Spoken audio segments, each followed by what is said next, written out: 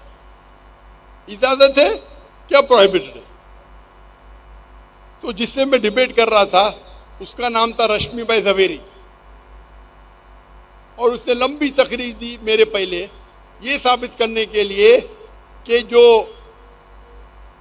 Vegetables ہے، جو بھاجی پالا ہے، وہ گوشت سے اور بہتر ہے. اور پوری تقریر میں یہ ثابت کیے بھاجی کھانے سے گوشت سے بہتر ہے، بھاجی کھانا گوشت سے بہتر. پوری تقریر ختم ہو گئی اور وہ خوش ہو گیا کہ میں جیت گیا. میں جب میرے اسپیچ شروع کیا میں نے یہ کہا، اور اسٹیج کے اوپر جب دو مذہبی لوگ کا ڈیبیٹ ہوتا ہے تو دونوں سائڈ سے ایک چیئرمین ہوتا ہے. تو اسلام کی طرف سے میرے بھائی ڈاکٹر محمد تھے اور اس کی طرف سے ایک ہائی کورٹ کا لائر تھا، اس کا دوست رشمی زہری کا دوست تھا، ہائی کورٹ کا لائر. تو میں نے شروع میں یہ کہا میری تقریر کے کہ اگر کوئی یہ ثابت کر دے کیا سیب آم سے بہتر ہے، اس کا مطلب نہیں آم کھانا حرام ہے.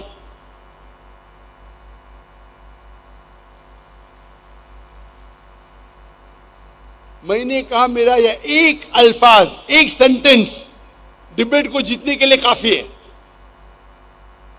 میں یہ ثابت، اگر آپ نے یہ ثابت کیا کہ سیب آم سے بہتر ہے تو آم حرام نہیں ہوتا ہے. میرا ایک سینٹنس کافی تھا ڈبیٹ کو جیتنے کے لیے، لیکن میرے پاس وقت تھا. میں نے پورا اس میں ثابت کیا کیا گوشت کھانے کے کیا فائدے سب، اور وہ ڈبیٹ آپ دیکھ سکتے ہیں. ہلیریس ہے، ہلیریس مطلب کامیڈی ہے. جس طریقے سے میں اس کا جواب دیتا ہوں موجود ہے یوٹیوب پہ. تو جب میں نے یہ کہا کہ یہ اکثر کہنا کہ میں ہی صحیح ہوں، اس کے بدلے یہ کہو کہ میں بھی صحیح ہوں، تو کچھ مسلمانوں کو دکھ ہوا. یہ کہنا میں بھی صحیح ہوں غلط ہے، کیا سب لوگ صحیح ہے؟ سب غلط ہے. یہ کہنا سب صحیح ہے غلط ہے. میں نے کب کہا کہ میں کہوں گا میں بھی صحیح ہوں اس کا مطلب سب صحیح ہے؟ میں جب کہتا ہوں میں بھی صحیح ہوں اس کا مطلب ہے کہ میں صحیح ہوں، باقی لوگ صحیح ہے غلط ہے میں نہیں جانتا ہوں. ان کو اردو ہی نہیں پتا. میری اردو کمزور ہے لیکن میں ڈیبیٹر ہوں. میں جب یہ کہتا ہوں کہ میں بھی صحیح ہوں اس کا مطلب ہے کہ مجھے 100% یقین ہے کہ میں صحیح ہوں. یہ باقی لوگ صحیح بھی ہو سکتے غلط بھی ہو سکتے.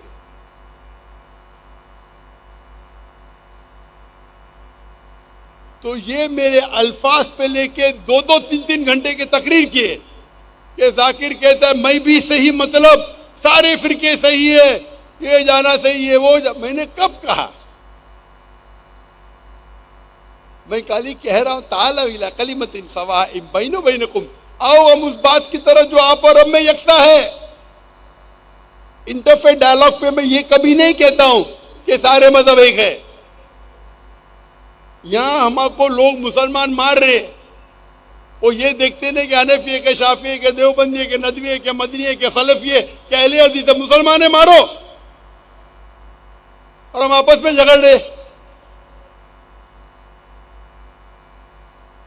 تو میرے پیارے بھائیوں جو مجھ سے اختلاف رکھتے کوئی پرابلم نہیں.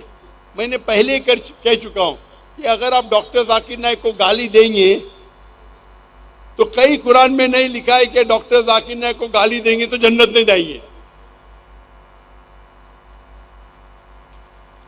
میں کوئی بھی صحیح حدیث نہیں جانتا ہوں جس میں لکھے ہے کہ ڈاکٹر ذاکر نائک کے خلاف ہے تو جنت نہیں جائیں گے. میرا مقصد ہے کہ لوگوں کو ملانا، اور اسی لیے میں کہتا ہوں آپ جب اونچے لوگ کے ساتھ رہیں گے جو مدیر ہے امیر ہے، تو اللہ نے مجھے وہ موقع دیا ھذا من فضل رب کہ میں نے دین جس سے سیکھا ان کے استادوں سے سیکھا، کلاس میں نہیں، 1 to 1 جب ان کے استادوں سے سیکھا 1 to 1 کلاس میں نہیں، تو میں جانتا ہوں ان کے استاد کا مقصد کیا ہے. اللہ تعالی دل میں لوگوں کے دل میں محبت ڈالتا ہے اس کے لیے جو اللہ کی طرف بلاتے ہیں اور اللہ کے رسول کی طرف بلاتے ہیں.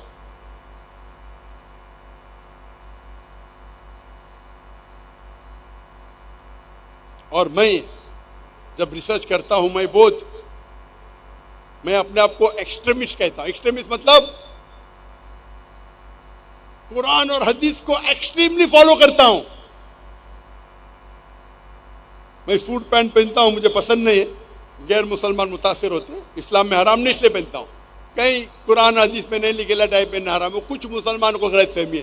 لیکن میں ٹھکنے کے اوپر پہنتا ہوں, جوکر دکھتا ہوں, لیکن اللہ کے رسول کی اطاعت کرتا ہوں. میں جانتا ہوں چاروں مذہب میں تھکنے کے اوپر پہننا سنت ہے, الحمدللہ میں سمجھتا ہوں فرض ہے.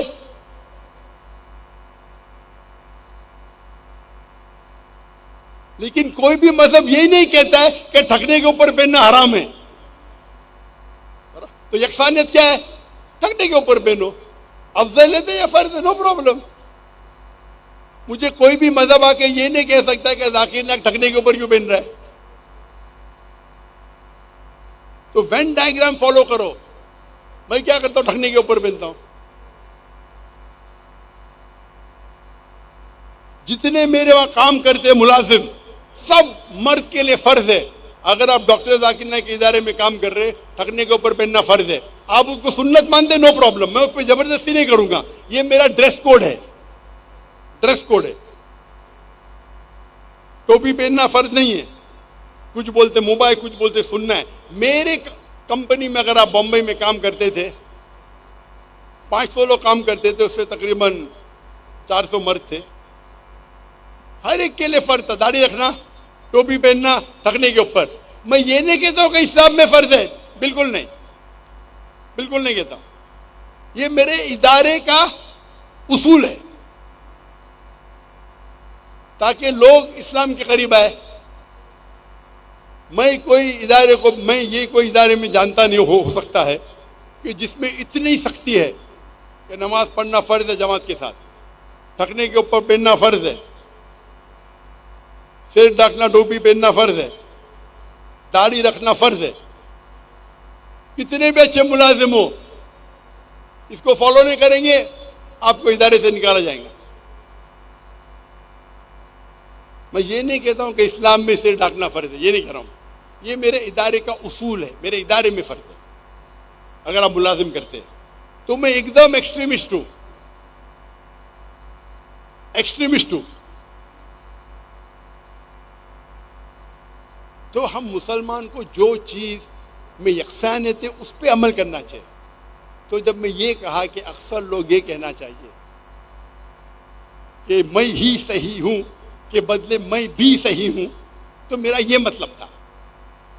آپ میرے مطلب کو غلط مانی لے کے 3 گھنٹے کا لیکچر دے رہے, 2 گھنٹے کا لیکچر دے رہے, ایک سینٹینس سے آپ اردو سمجھتے ہی نہیں. میری اردو تو کمزور ہے, میری اردو کمزور ہے, لیکن اردو میں اگر میں کہوں گا کہ میں بھی صحیح ہوں, اس کا مطلب نہیں کہ سب صحیح ہے.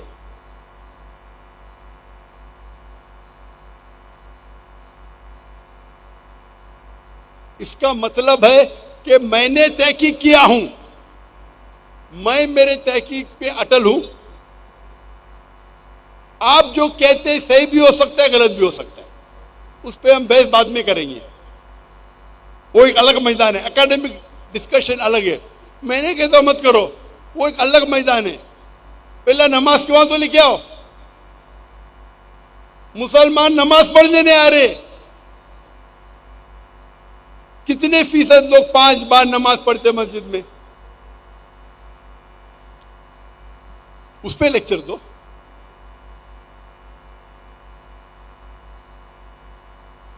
تو اس پاکستان میں شاید میرا آخری تقریر ہوں گی.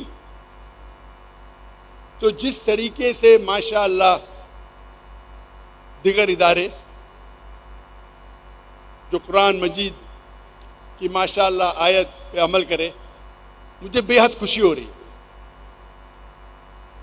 اور اگر سارے مسلمان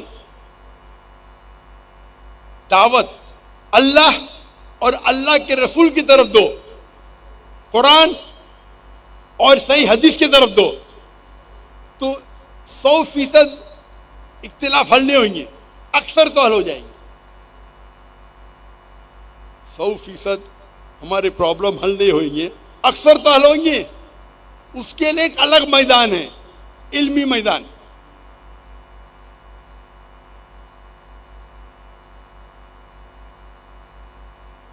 تو یہ دوسری شرط تھی، دوسرا طریقہ تھا تعالوا الی کلمۃ سواء بیننا۔ تیسری اسٹریٹجی، دعویٰ کی تیسری اسٹریٹجی اور دعویٰ کا تیسرا طریقہ،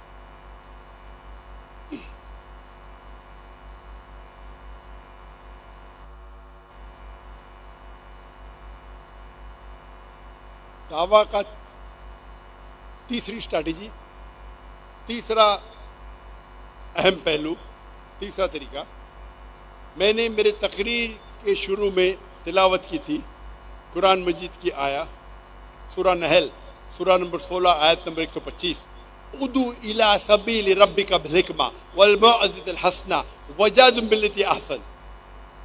Invite all to the way of thy Lord with wisdom and beautiful preaching, and argue with them and reason with them in the ways that are best most gracious۔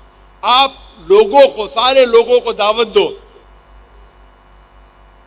اللہ کی طرف، حکمت کے ساتھ اور حسنس کے ساتھ، اور اچھے طریقے سے ان کے ساتھ بحث کرو، ڈیبیٹ کرو، وجادلہم باللتی احسن، ان کے ساتھ گفتگو کرو، بحث کرو، ڈیبیٹ کرو احسن طریقے کے ساتھ۔ اس کا مین مدعا ہے جب دعوت کریں گے تو حکمت کے ساتھ کرو اور احسن طریقے کے ساتھ۔ اکثر جب میں کئی اسٹیج پہ کمپیریٹیو ریلیجن پہ تقریر کرنے جاتا ہوں اور اگر وہاں غیر مسلمان موجود ہے تو آرگنائزرز کہیں گے ذاکر بھائی حکمت سے ذرا لیکچر دینا، حکمت سے۔ انہیں مجھے کہہ رہے غیر مسلمان ہے آڈینس میں، ہندو ہے، کرسچن ہے، عیسائی ہے، ذرا آہستہ سے بات کرنا، حکمت کے ساتھ، سمجھ کے۔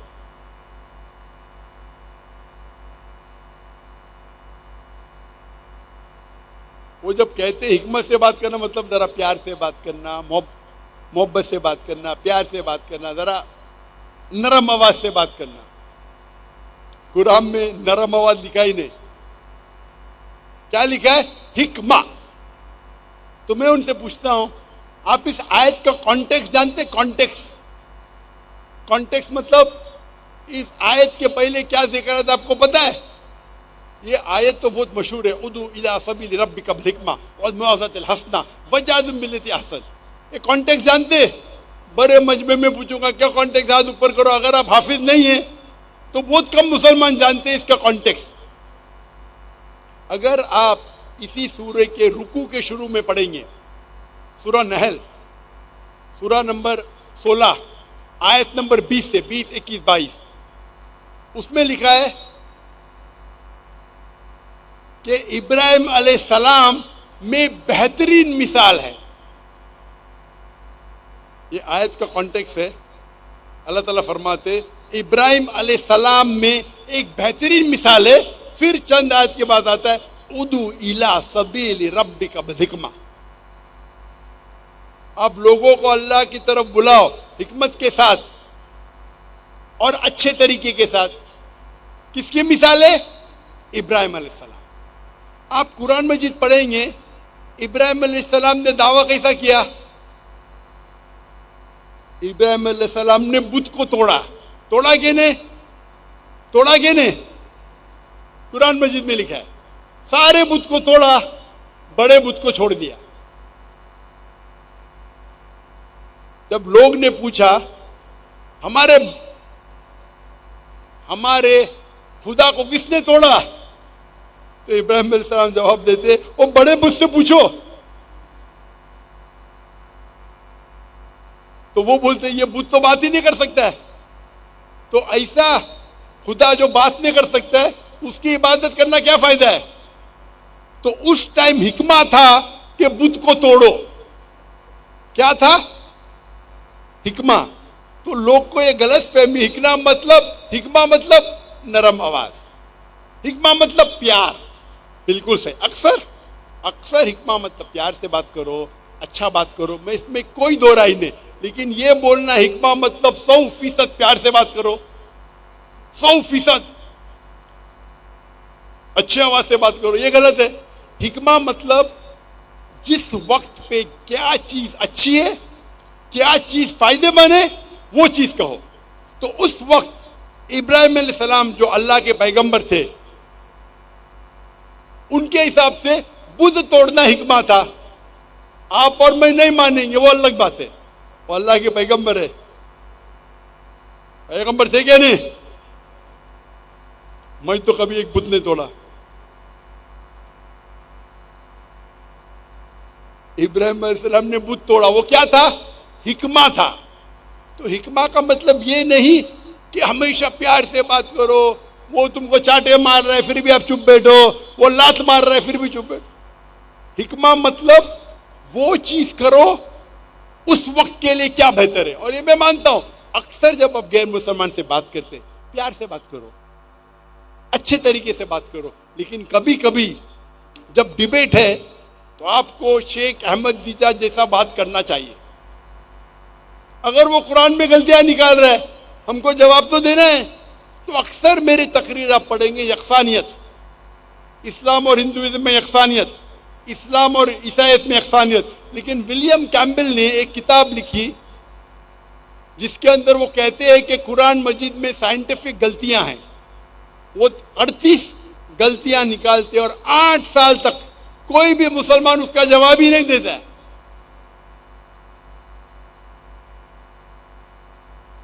آپ سوچو، آپ رستے پہ چل رہے فیصل آباد میں، ایک چور، آپ اپنے والدہ کے ساتھ چل رہے، ایک چور ہینڈ بیگ لے کے بھاگتا ہے، آپ کیا چور سے کہیں گے السلام علیکم؟ آپ کو چور کو پکڑیں گے، اے بھائی صاحب بیگ دے دے، نہ تو تیری ٹانگنی توڑ دوں گا، تیرے ہاتھ توڑ دوں گا۔ تم نے بولے گے بھائی صاحب السلام علیکم، مہربانی کر کے بیگ واپس دے دو۔ حکمہ کیا ہے؟ حکمہ ہے اے بھائی صاحب تیرے کو سبق سکھاؤں گا میں۔ حکمہ کیا ہے؟ تو حکمہ وہ چیز ہے صحیح وقت پہ صحیح چیز کرنا۔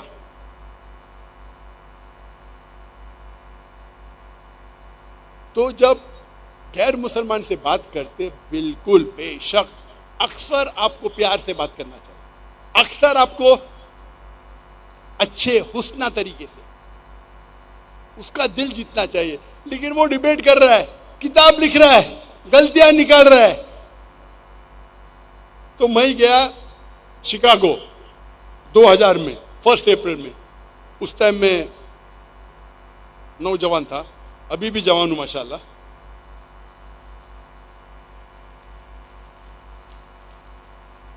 اس ٹائم میری عمر تھی 35 سال سے کم، 35 سال سے کم۔